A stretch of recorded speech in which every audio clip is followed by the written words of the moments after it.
देखील केली। मीडिया चुकीची माहिती देते असं तुम्ही थेट मीडियावर तुम्ही आरोप करताय, मग खरी माहिती तुम्ही का देत नाही? खरी माहिती का लपवताय? सांगून जा असं तुम्ही सांगा काय खरी माहिती सांगा। यावर दीनानाथ रुग्णालय त्याचं निवेदन सर कधी देणार निवेदन? सातत्याने आंदोलन होत 24 तास उलटले सर घटनेला, तुम्ही लपवून का ठेवताय? हा तुम्ही 2 मिनिट लपवायला काही नाही।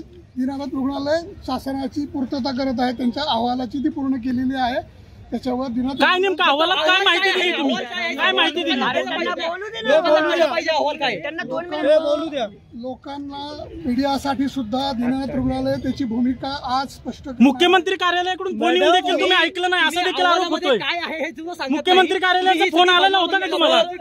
सर काल तुम्ही म्हटलात का मीडियाकडनं चुकीची माहिती देते, काय नेमकी खरी माहिती ती सांगा फक्त, ती सांगा फक्त आता बस।